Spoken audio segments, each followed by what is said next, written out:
Hello everyone, आज date है 23 जनवरी 2022 और इंडियन एक्सप्रेस न्यूज़पेपर एनालिसिस में आपका स्वागत है। इस वीडियो में हम इंडियन एक्सप्रेस न्यूज़पेपर की इंपॉर्टेंट न्यूज़ को एग्जाम के पॉइंट ऑफ व्यू से डिस्कस करेंगे। नीचे डिस्क्रिप्शन बॉक्स में Telegram channel Volcano IAS academy का लिंक दिया हुआ है। आप Telegram channel Volcano IAS academy के साथ में जुड़ सकते हैं। वहाँ पर हर exam means UPSC, state PCS and other exams के पॉइंट ऑफ व्यू से काफ़ी इंपॉर्टेंट इन्फॉर्मेशन आप सभी के साथ में शेयर की जाती है। तो चलो स्टार्ट करते हैं। वीडियो को स्टार्ट करेंगे एक ज्योग्राफिकल मैप क्वेश्चन के साथ में। और आज आपका क्वेश्चन ये है कि कूनो नेशनल पार्क को जाकर के आपको सबसे पहले मैप में व्यू करना है, फिर इससे रिलेटेड हर इंपॉर्टेंट फैक्ट्स को एंड इन्फॉर्मेशन को कमेंट बॉक्स में टाइप करना है। कल हमने आपसे क्वेश्चन पूछा था टोंगा आइलैंड कंट्री को लेकर के, तो अगर उसको हम मैप में व्यू करें तो जो पैसिफिक ओशन है वहां पर Tonga island country as a island country के रूप में सिचुएटेड है। ये जो टोंगा आइलैंड कंट्री है प्रेजेंट टाइम में न्यूज़ में है, क्योंकि यहाँ पर अंडर सी वोल्केनिक इरप्शन देखने को मिला है, जिसकी वजह से यहाँ पर काफ़ी ज़्यादा नुकसान भी हुआ है। कल हमने इंडियन एक्सप्रेस में यहाँ पर इस एरिया में जो स्मॉल आइलैंड कंट्रीज़ हैं उनके नेम देखे थे, जिसमें किरीबाती है, सोमोहा है, बलामाऊ है, पलाऊ है। ओके, ये इंपॉर्टेंट नेम आपके लिए इंपॉर्टेंट हो जाते हैं। क्यों? क्योंकि यूपीएससी प्रीलिम्स का जो ज्योग्राफिकल बेस्ड क्वेश्चन उसमें आते हैं तो उसमें लोकेशन बेस्ड क्वेश्चन पूछे जाते हैं। तो आपको पता होने चाहिए कि जो स्मॉल आइलैंड कंट्री है वो इसलिए न्यूज़ में है कि कोविड का नया वेरिएंट ओमिक्रॉन जो है उसके केसेस भी इन स्मॉल आइलैंड कंट्री पर भी देखे गए हैं, जिसकी वजह से प्रेजेंट टाइम में न्यूज़ में है। तो आप मैप में जाकर के यहाँ पर जो भी स्मॉल आइलैंड कंट्रीज़ हैं उन सभी के नेम को आप व्यू करोगे। इंडियन एक्सप्रेस न्यूज़पेपर का अगर हम डिस्कशन करें तो सबसे पहले फ्रंट पेज पर जो न्यूज़ है इस इमेज को आप देखिए। अभी 26 जनवरी को हमारा रिपब्लिक डे सेलिब्रेशन होगा और यहाँ पर ये जो राजपथ है यहाँ पर परेड का परफॉर्म किया जाएगा और जो टेब्लू है उनका परफॉर्म किया जाएगा। लास्ट ईयर हमारे central Vista project redevelopment project start हुआ था, जिसमें हमारा पार्लियामेंट और उसके आसपास का जो एरिया है उसको रीडेवलप करने का कंस्ट्रक्शन एक्टिविटीज़ उसमें चलाई गई थी। तो इस इमेज के थ्रू ये शो करने की कोशिश की गई है कि हमने जो भी प्रोजेक्ट स्टार्ट किया था उसको वेल एस्टेब्लिश तरीके से इम्प्लीमेंट किया गया है। अभी जब भी परेड होगी 26 जनवरी को, जब हम रिपब्लिक डे सेलिब्रेशन करेंगे, तो यहाँ पर किस तरीके से इसको रिनोवेट एंड रिवैम्प किया गया है वो सब कुछ यहाँ पर शो होगा। नेक्स्ट इंपॉर्टेंट न्यूज़, यहाँ पर महाराष्ट्र का जो सतारा एरिया है वहाँ पर एक प्राइमरी टीचर बालाजी जाधव, उन्होंने एक इम्पोर्टेंट रोल प्ले किया। कोविड के दौरान हमने ये देखा, बहुत सारी हमने रिपोर्ट देखी हैं, जैसे ASER प्रथम रिपोर्ट हमने देखी। इसके अलावा अजीम प्रेमजी ये जो यूनिवर्सिटी है उन्होंने एक रिपोर्ट अपनी तरफ से पब्लिश की थी कि सबसे ज़्यादा अगर हम देखें तो एजुकेशन के ऊपर बहुत इफेक्ट रहा है, क्योंकि बहुत लंबे टाइम तक जो स्कूल्स हैं वो काफ़ी टाइम तक बंद रही, उसके बाद में कुछ टाइम के लिए ओपन होती है और फिर कोविड की जो सेकेंड वेव है उसमें इफेक्ट देखने को मिलता है। अब हालांकि एजुकेशन को परफॉर्म करने के लिए हमने ऑनलाइन एजुकेशन की तरफ अपना रुख किया, लेकिन बहुत सारी हमारी ऐसी पॉपुलेशन है जिनके पास में ऐसे गैजेट्स ही अवेलेबल नहीं है। और अगर गैजेट्स अवेलेबल है तो हमारे रीजनल एरिया में, जो हमारे रूरल एरियाज़ हैं, वहाँ पर नेट की कनेक्टिविटी नहीं है। यहाँ पर ये जो टीचर है सतारा एरिया में, प्राइमरी टीचर बालाजी जाधव, इन्होंने कुछ इंपॉर्टेंट रोल प्ले किया। उनको लगा कि जब कोविड के दौरान स्कूल बंद हुई तो जो भी यहाँ पे चिल्ड्रन थे वो एजुकेशन से दूर जो हम अपनी जो होम एक्टिविटीज़ है उनमें इन्वॉल्व हो रहे थे, जिसकी वजह से उनकी एजुकेशन काफ़ी ज़्यादा इफेक्ट हो रही थी। उन्होंने अपनी तरफ से इनिशिएटिव स्टार्ट किए और कोविड की सेकेंड वेव के दौरान जब स्कूल बंद हुई तो उन्होंने यहाँ की लोकल अथॉरिटीज़ को साथ में लेकर के, पेरेंट्स को साथ में लेकर के कोशिश की कि अलग अलग बैचेज में जो बच्चे हैं उनको स्कूल बुलाया गया और वहाँ पर उनकी एजुकेशन को रेगुलर किया गया। तो एक अच्छा इनिशिएटिव है जिसमें ये दिखाता है कि जब ग्रेट हर्डल्स हों, ऑब्स्टेकल्स हों, तब भी अगर हम चाहें तो बहुत सारी प्रॉब्लम्स को सॉल्व कर सकते हैं। कोविड की हर जो गाइडलाइंस है उसको यहाँ पर फॉलो किया गया और जो अपनी ड्यूटी है उसको भी परफॉर्म किया बालाजी जाधव ने। नेक्स्ट इंपॉर्टेंट न्यूज़, अब देखो ये जो हमने डिस्कस किया ना, ये नेम आपको पता होना चाहिए। ये नेम को आप एग्जाम्पल के थ्रू दिखा सकते हो कि जब भी हमें पता चले कि हमारी ड्यूटीज़ किस तरीके से हम परफॉर्म कर सकते हैं तो उसमें आप इनका नेम शो करके बता सकते हो कि एग्जाम्पल के थ्रू जब भी आप अपना आंसर देते हो ना तो वेरी ब्यूटीफुल वे में आप अपना आंसर प्रेजेंट करते हो, जिसकी वजह से जो आपके नंबर हैं वो इंक्रीज हो जाते हैं। ओके, नेक्स्ट इंपॉर्टेंट न्यूज़, यहाँ पर कनाडा US बॉर्डर पर एक इशू देखने को मिला कि वहाँ पर हमें पता है कि नॉर्थ अमेरिका जो हमारा कॉन्टिनेंट है वहाँ पर कनाडा और यूएस, इस तरीके से ये कनाडा वाला एरिया है, हालांकि ये अलास्का रीजन है और यूएस के अंडर ही आता है, और यहाँ पर ये यूएस है और यहाँ पर ये मैक्सिको आ जाएगा। तो इस बॉर्डर में कुछ इशू देखने को मिला, कुछ लोग इलीगल तरीके से कनाडा से यूएस में आ रहे थे, लेकिन आइस स्टॉर्म में ये लोग फंस जाते हैं और उनके यहाँ पर डेथ हो जाती है। इन बॉडीज़ को जब रिकवर किया गया और फिर कुछ लोगों को यहाँ से अरेस्ट किया गया जो इलीगल तरीके से लोगों को एक कंट्री से दूसरे कंट्री में पास करने का काम करवाते हैं। तो उन्होंने ये बोला, यूएस एजेंट ने, कि ये सारे के सारे जो लोग हैं वो गुजराती लैंग्वेज बोलते थे, इससे ये लगाया जाता है कि ये इंडिया से बिलोंग करते थे। तो एक सीरियस इशू है, इलीगल जो इमिग्रेशन है उसको लेकर के ये इशू सामने आया है। Next important news election commission को लेकर के। इलेक्शन कमीशन ने, हमने कुछ देर पहले देखा कि अभी 5 स्टेट्स में इलेक्शन होने वाले हैं। उन 5 स्टेट्स को लेकर के उन्होंने रिस्ट्रिक्शंस लगाए थे कि जो पॉलिटिकल पार्टीज़ हैं वो लार्ज पॉलिटिकल पार्टीज़ को ऑर्गेनाइज नहीं कर सकती, जो अपनी रोड रैलीज़ हैं उनको रेगुलर नहीं कर सकती। हालांकि अभी इलेक्शन कमीशन ने इन बैन को रेगुलर किया है, लेकिन फर्स्ट 2 फेजेस के जो इलेक्शन है उनको लेकर के उन्होंने कुछ छूट दी है। उन्होंने ये बोला है कि आप अपनी ग्राउंड कैपेसिटी, मान लो आपका ग्राउंड की कैपेसिटी है जहां पर आप अपनी गैदरिंग्स करोगे, वहां की कैपेसिटी मान लो 1000 है, तो 1000 में से 15% मतलब 500 लोगों को साथ में लेकर के आप अपनी सोशल गैदरिंग्स कर सकते हो, या फिर 500 लोगों की ओपन एरिया में आप मीटिंग भी ऑर्गेनाइज करवा सकते हो। ओके, तो ये इलेक्शन कमीशन की कुछ छूट दी गई। अब इलेक्शन कमीशन जो बॉडी है वो हमारे लिए इंपॉर्टेंट हो जाती है। इलेक्शन कमीशन एक कॉन्स्टिट्यूशनल बॉडी है और आर्टिकल 324 टू 329 जो हमारे कॉन्स्टिट्यूशन में है, में जो आर्टिकल है उनमें इलेक्शन कमीशन से रिलेटेड प्रोविजंस है। शुरुआती समय में जो इलेक्शन कमीशन थी वो सिंगल मेंबर बॉडी थी, लेकिन प्रेजेंट टाइम में ये मल्टी मेंबर बॉडी है। आपका क्वेश्चन ये है कि प्रेजेंट टाइम में हमारे चीफ इलेक्शन कमिश्नर कौन है, ये आपको नीचे कॉमेंट बॉक्स में बताना है। नेक्स्ट इंपोर्टेंट न्यूज़ यहाँ देखिए, एक सेकेंड, एक मिनट, हाँ, आज 23 जनवरी है और 23 जनवरी जी को नेताजी सुभाष चंद्र बोस की बर्थ एनिवर्सरी आती है। ये जो साल है वो 125th उनकी बर्थ एनिवर्सरी है। तो यूपीएससी इस तरीके की टर्म्स पर जब भी कोई न्यूज़ रहती है, जब भी कोई इवेंट जो है वो 100 ईयर्स कंप्लीट करे, 50 ईयर्स कंप्लीट करे, 70 ईयर्स कंप्लीट करे या फिर 125 ईयर्स कंप्लीट करे, तो प्रीलिम्स के पॉइंट ऑफ व्यू से, और हमें पता है कि इनका जो रोल है वो हिस्ट्री में काफ़ी ज़्यादा इंपॉर्टेंट रहा हमारे इंडिपेंडेंस में, इसलिए जीएस पेपर 1 मेंस के पॉइंट ऑफ व्यू से ये इंपॉर्टेंट हो जाता है। हमारी जो गवर्नमेंट है उन्होंने डिसाइड किया है कि इनकी बर्थ एनिवर्सरी को पराक्रम दिवस के रूप में सेलिब्रेट किया जाएगा। इसके अलावा गवर्नमेंट ने ये भी डिसाइड किया कि हमारा जो रिपब्लिक डे सेलिब्रेशन है वो 24 जनवरी से स्टार्ट ना होकर के 23 जनवरी से ही स्टार्ट होगा। ओके, ये इंपॉर्टेंट इवेंट है पराक्रम दिवस, ये आपको ध्यान में होना चाहिए। Next important news Republic day celebration को लेकर के अभी एक न्यूज़ काफ़ी ज़्यादा, एक जो इवेंट है काफ़ी ज़्यादा न्यूज़ में रहा, जो वेस्ट बंगाल, तमिलनाडु और केरला जो स्टेट है उनके टैब्लू जो परफॉर्म किए जाने थे रिपब्लिक डे सेलिब्रेशन पर, उनको रिजेक्ट कर दिया गया है। इसको लेकर के गवर्नमेंट ने अपनी तरफ से बोला है कि ओनली 12 स्टेट्स के जो भी टैब्लू हैं उनको हमने सिलेक्ट किया है, क्योंकि हमारे पास में लिमिटेड टाइम है और लिमिटेड स्पेस है। ये कारण उन्होंने अपनी तरफ से बताया है। अब यहाँ पर जो टैब्लू है किसमें क्या परफॉर्म किया जाएगा, ये हमारे लिए इंपॉर्टेंट हो जाते हैं। प्रीलिम्स में यहाँ पर पूछ लेंगे, और अगर आर्ट एंड कल्चर से रिलेटेड कुछ इंपॉर्टेंट है तो उसको लेकर के पूछ लेंगे, साइंस एंड टेक्नोलॉजी से रिलेटेड है तो उसको लेकर के पूछ लेंगे। हमें पता है कि जो कमेटी, एक्सपर्ट कमेटी बनती है ये टैब्लू को रिकॉग्निशन देने के लिए, सिलेक्ट करने के लिए, उस एक्सपर्ट कमेटी में आर्ट, म्यूजिक, कल्चर और अदर एक्सपर्टीज होते हैं, और फिर वो कमेटी लुकिंग करके इन टैब्लू को सिलेक्ट करती है।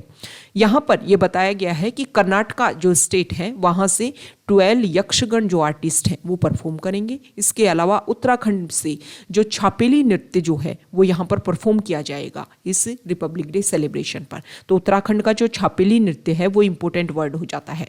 आप इससे रिलेटेड बेसिक फैक्ट्स को व्यू करोगे। इसके अलावा अरुणाचल प्रदेश का जो टैब्लू है उसमें टापू डांस को परफॉर्म किया जाएगा। ये जो टापू डांस है इसको वोर डांस के नाम से भी जाना जाता है। इसके अलावा अरुणाचल प्रदेश का जो टैब्लू है उसमें एंग्लो अबोर वोर को भी परफॉर्म किया जाएगा। इसमें जब ब्रिटिशर्स हमारे ऊपर रूल करते थे तो ब्रिटिशर्स अपना एक्सपेंशन करने की कोशिश कर रहे थे, तब अबोर पीपल ने उनका रेसिस्ट किया था। इस वोर को यहाँ पर शो किया जाएगा। जो कर्नाटका है वहाँ के जो ट्रेडिशनल हैंडीक्राफ्ट है उनको उनको उस हैंडीक्राफ्ट को उनके जो भी टैब्लू है उस पर परफॉर्म किया जाएगा। यहाँ पर मेघालय स्टेट की अगर हम बात करें तो उसके टैब्लू में जो वीमेन लेड कोऑपरेटिव सोसाइटीज हैं, जो सेल्फ हेल्प ग्रुप्स हैं, उनको यहाँ पर शो किया जाएगा। गुजरात में जो ट्राइबल रिवोल्यूशनरीज एक्टिविटीज़ हुई हैं उनको ऊपर फोकस किया जाएगा टैब्लू में। इसके अलावा जो हरियाणा है उसमें फोकस किया जाएगा स्पोर्ट्स से रिलेटेड, स्पोर्ट्स में क्या कंट्रीब्यूशन रहा है इस स्टेट का, इसको यहाँ पर शो किया जाएगा। उत्तर प्रदेश का जो टैब्लू है उसमें काशी विश्वनाथ के मंदिर को शो किया जाएगा। गोवा जो है वो अपनी नेचुरल हेरिटेज को शो करेगा। महाराष्ट्र जो है अपनी बायोडाइवर्सिटी को यहाँ पर दिखाएगा। पंजाब का इंडिपेंडेंस स्ट्रगल में क्या कंट्रीब्यूशन रहा उसको शो किया जाएगा। छत्तीसगढ़ और कश्मीर जो है वो भी अपने टैब्लू को इसमें शो करेंगे। अब यहाँ पर मिनिस्ट्री की बात की गई है। मिनिस्ट्री ऑफ कल्चर जो है वो श्री अरबिंदो को 150 ईयर्स कंप्लीट हुए हैं तो उसको डिस्प्ले करेगी। सेंट्रल पब्लिक वर्क्स डिपार्टमेंट जो है वो सुभाष चंद्र बोस की 125th बर्थ एनिवर्सरी को सेलिब्रेट करेगी। ये दोनों इंपॉर्टेंट हो जाते हैं। श्री अरबिंदो भी उन्होंने 150 ईयर्स कंप्लीट किए और सुभाष चंद्र बोस के 125th बर्थ एनिवर्सरी हुई। मिनिस्ट्री ऑफ एजुकेशन जो है वो नेशनल एजुकेशन पॉलिसी के ऊपर फोकस करेगी और यहाँ पर अदर मिनिस्ट्री के भी टैब्लू यहाँ पर शो होंगे। तो ये इंपॉर्टेंट जो भी हमने वर्ड्स यूज में लिए हैं इनसे रिलेटेड बेसिक फैक्ट्स को आप यू करोगे, आपके एग्जाम के पॉइंट ऑफ व्यू से ये टर्म जो है इंपॉर्टेंट हो जाती हैं। नेक्स्ट इंपॉर्टेंट न्यूज़, यहाँ पर वही सेंट्रल विस्टा प्रोजेक्ट के बारे में शो कर रखा है कि यहाँ पर हमने जो रेड सैंडस्टोन का यूज़ किया है, वॉकवेज, ब्रिजेज जो हैं वो सब कुछ मतलब रिवैम्प्ड सेंट्रल विस्टा एवेन्यू जो है वो रेडी है अपने आप को शो करने के लिए। नेक्स्ट इंपॉर्टेंट न्यूज़, यहाँ देखिए ये इलेक्शन से रिलेटेड पेज पर शो कर रखा है। यहाँ पर जो आर्टिकल है वो हमारे जो होम मिनिस्टर हैं अमित शाह, उन्होंने हमारे इंडिया का first district good governance index को पब्लिश किया है। उन्होंने बताया है कि इसके बेसिस पर क्या होगा, जो डिस्ट्रिक्ट हैं उनमें कंपटीशन होगा अपने आप को बेस्ट बनाने के लिए। अब यहाँ पर उनसे कुछ क्वेश्चन पूछे गए जम्मू एंड कश्मीर को लेकर के, तो उन्होंने बोला कि जैसे ही नॉर्मलसी आती है जम्मू एंड कश्मीर में उसको कंप्लीट स्टेटहुड दिया जाएगा। हमें पता है कि 5 अगस्त 2019 को जो जम्मू एंड कश्मीर जो स्टेट था जिसको स्पेशल स्टेटस दिया हुआ था 370 आर्टिकल के अंडर, उसको रिमूव करके इसको बाइफरपेट कर दिया गया 2 यूटीज में, Jammu and Kashmir and Ladakh UT. तो ये बोला गया है कि यहाँ पर दोबारा से जैसे ही नॉर्मलसी आती है हम दोबारा से रिटर्न कर देंगे। इसके अलावा उन्होंने ये बोला कि यहाँ पर इलेक्शन कब होंगे, तो उन्होंने बोला डीलिमिटेशन के बाद में जो पोल्स हैं वो यहाँ पर कंडक्ट करवाई जाएंगी। डीलिमिटेशन क्या होता है, एक कमीशन होता है। इस कमीशन में कोशिश की जाती है कि जो भी वहाँ की पॉपुलेशन है उसके बेसिस पर और जो भी उनकी लेजिस्लेटिव असेंबलीज हैं या फिर जो पार्लियामेंट्री सीट्स हैं उन सभी के अकॉर्डिंग उनकी जो बाउंड्रीज हैं उनको डिसाइड किया जाए। ये जो डीलिमिटेशन कमीशन है इसका जो भी रिजल्ट होता है वो फाइनल होता है। इसको कहीं भी आप जाकर के मतलब क्वेश्चंस नहीं कर सकते उसके आंसर पर कि ये क्यों किया गया, यहाँ से जो डिलिमिटेशन है, ये बाउंड्री जो है इसमें इंक्लूड क्यों की गई, इसको यहाँ से हटा करके दोबारा से डिलिमिटिंग इसका किया जाए। नेक्स्ट इंपॉर्टेंट न्यूज़, हमारे जो पीएम है उन्होंने हमारे कंट्री के जो डीएम है, डिस्ट्रिक्ट मजिस्ट्रेट जो हैं, ओके, उनको एक तरीके से स्पीच दिया, उनको एड्रेस किया। उन्होंने ये बोला कि देखो हमारे इंडिया में रिसोर्सेज सेम है, जो गवर्नमेंट मशीनरी है वो सेम है, जो हमारे ऑफिशियल्स हैं वो सेम है, फिर रिजल्ट अलग अलग जगह क्यों देखने को मिलता है। हमने देखा है कि नीति आयोग ने एस्पायरेशनल डिस्ट्रिक्ट प्रोग्राम स्टार्ट किया था। उसको स्टार्ट करने का कारण ये था कि हमारी कंट्री के वो डिस्ट्रिक्ट जो काफ़ी डाउनग्रेड हैं, जहाँ पर कुछ पॉइंट्स के ऊपर जैसे एजुकेशन, न्यूट्रिशन, इसके अलावा हम वहाँ की बेसिक जो भी फाउंडेशन नीड्स हैं उनके बेसिस पर अगर हम देखें, इसके अलावा हेल्थ के बेसिस पर देखें, ये कुछ ऐसे बेसिस हैं जिसके बेसिस पर ये माना गया कि वो डिस्ट्रिक्ट जहाँ पर काफ़ी ज़्यादा कम रैंक करते हैं वो इन पॉइंट्स के ऊपर उनको एस्पायरेशनल डिस्ट्रिक्ट प्रोग्राम में इंक्लूड किया गया ताकि उनके ऊपर स्पेशल फोकस किया जाए और उसके उनको इम्प्रूव किया जाए उनकी जो भी कंडीशन है। तो इसको लेकर के हमारे पीएम ने बोला कि जब सब कुछ सेम है तो फिर रिजल्ट अलग अलग क्यों है हर डिस्ट्रिक्ट में, सब कुछ सब सेम होना चाहिए ना।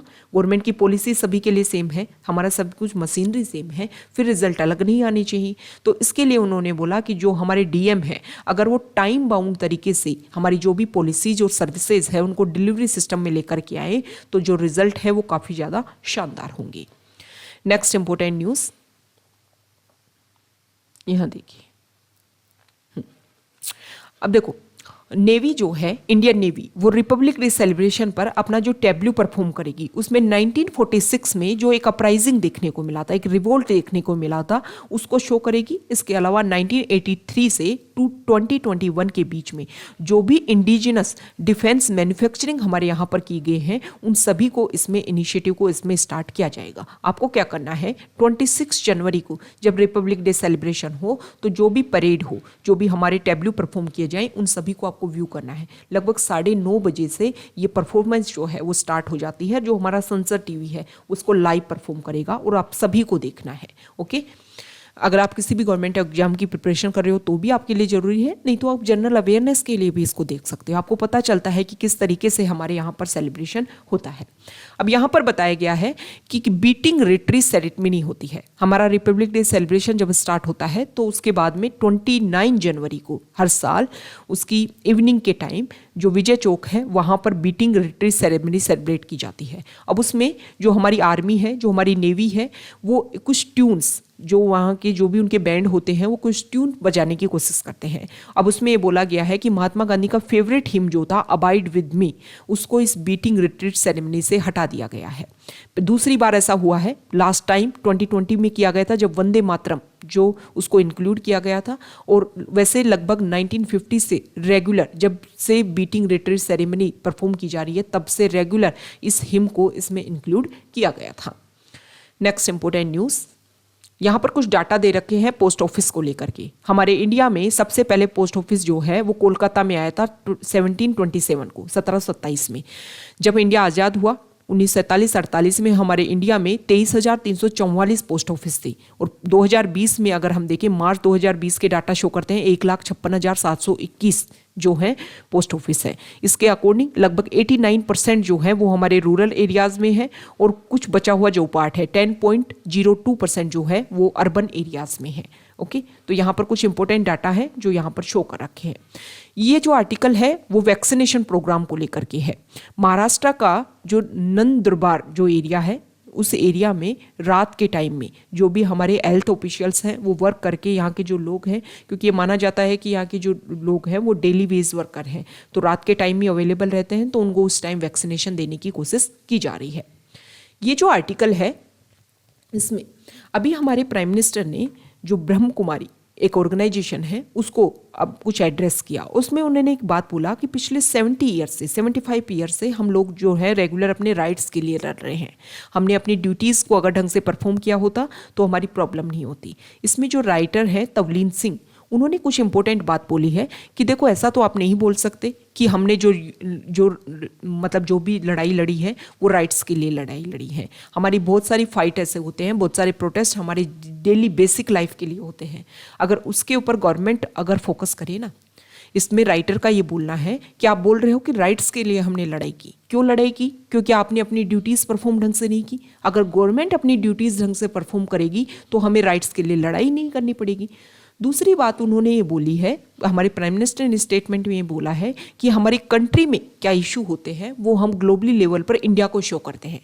तो इसको लेकर के राइटर ये बोलती है कि देखो अभी हेट स्पीच हमारे यहाँ पर बहुत सर्कुलेट हो रहे हैं, उसको राइट काउंटर करने के लिए गवर्नमेंट कोशिश क्यों नहीं कर रही है? वो भी तो हमारे इंडिया को रिप्रेजेंट करते हैं। इससे भी तो पता चलता है ना कि इंडिया में क्या हो रहा है। अभी कुछ स्टेटमेंट TN त्रिमूर्ति जो हैं, जो UN हमारे UN में इंडिया के परमानेंट रिप्रेजेंटेटिव हैं, उन्होंने ये बोला कि बुद्धिस्ट को लेकर के, सिख को लेकर के, हिंदूज़ को लेकर के एक फोबिया क्रिएट हो रहा है। तो उन्होंने, राइटर ये बोलती है कि कोई फोबिया क्रिएट नहीं हो रहा है। प्रेजेंट टाइम में तो बुद्धिज़्म को लेकर के, योगा को लेकर के बहुत ज़्यादा एक तरीके से अप्रिशिएशन देखने को मिल रहा है। आप इस तरीके के जो एक्सट्रीम स्टेटमेंट दे करके हमारी जो डाइवर्सिटी है उसको डाइल्यूट करने की कोशिश मत करो। नेक्स्ट इंपॉर्टेंट आर्टिकल यहाँ पर इकोनॉमी बेस पे रहे। यहाँ पर ये बताया गया है कि पब्लिक वाईफाई हॉटस्पॉट क्रिएट करने की जो हम कोशिश कर रहे हैं, डिपार्टमेंट ऑफ टेलीकम्युनिकेशन सेक्रेटरी ने ये बोला है कि उसकी वजह से 2-3 करोड़ जॉब जो हैं वो क्रिएट होंगी। ओके, इसके लिए हमने देखा कि PM वाणी एक जो प्रोग्राम है वो हमारी गवर्नमेंट ने स्टार्ट किया है, जिसमें prime minister wifi access network interface, ताकि सभी को ईजिली जो वाईफाई है वो प्रोवाइड हो सके। नेक्स्ट इंपॉर्टेंट न्यूज़ है श्रीलंका को लेकर के। श्रीलंका में जो फूड क्राइसिस है वो एक्सट्रीम लेवल पर आ गया है। फूड के जो प्राइजेस हैं वो एक्सट्रीम हाई लेवल पर जा चुके हैं। कुकिंग गैस सिलेंडर जो है उसके लिए लंबे लोगों को इंतजार करना पड़ रहा है। और ये सब कुछ हमने देखा कि श्रीलंका कोशिश कर रही है कि सभी जो है उनकी हेल्प करें ताकि वो इस इश्यू से निकल पाए। नेक्स्ट इंपॉर्टेंट आर्टिकल यहाँ पर टोंगा आइलैंड कंट्री को लेकर के, जिसका मैप हमने स्टार्टिंग में डिस्कस किया था। यहाँ पर जो इशू हुआ वोल्केनिक इरप्शन हुआ, जिसकी वजह से ऑस्ट्रेलिया, न्यूजीलैंड, जापान जो है वो इस कंट्री को हेल्प करने की कोशिश कर रहे हैं। टेलीकम्युनिकेशन सर्विसेज प्रोवाइड करने की कोशिश कर रहे हैं, ड्रिंकिंग वाटर प्रोवाइड करने की कोशिश कर रहे हैं, और भी बेसिक फूड हो गई, मेडिसिन हो गई, ये सब कुछ प्रोवाइड करने की यहाँ पर कोशिश की जा रही है। नेक्स्ट इंपॉर्टेंट आर्टिकल यहाँ पर ये बिरजू महाराज जो कथक डांसर थे और उनकी डेथ हो गई है, तो उनको लेकर के हम बेसिक फैक्ट देख लेते हैं कि जो कथक है जो हमारे इंडिया का जो क्लासिकल डांस है उनमें शामिल है। हमारे इंडिया में 8 क्लासिकल डांस हैं, जिसमें केरला से 2 आते हैं, मोहिनी अट्टम आता है एक केरला से, और इसके अलावा आता है कथकली। तमिलनाडु से आता है भरतनाट्यम, उत्तर प्रदेश से आता है कथक, जो कथक जो है वो उत्तर प्रदेश से बिलोंग करता है। आंध्र प्रदेश से आता है कुचिपुड़ी, इसके अलावा उड़ीसा से आता है ओडिसी, असम से आता है सटरिया, और मणिपुर से आता है मणिपुरी। तो ये 8 क्लासिकल डांस जो है वो हमारे आर्ट एंड कल्चर के पॉइंट ऑफ व्यू से और प्रीलिम्स के पॉइंट ऑफ व्यू से भी इम्पोर्टेंट हो जाते हैं। तो ये आज का हमने इंडियन एक्सप्रेस न्यूज़पेपर को अच्छे से डिस्कशन किया। अगर आप यहाँ तक आए हैं, वीडियो आपको अच्छा लगा है, तो प्लीज़ वीडियो को लाइक कीजिए, शेयर कीजिए और चैनल को सब्सक्राइब कीजिए। Okay, thank you.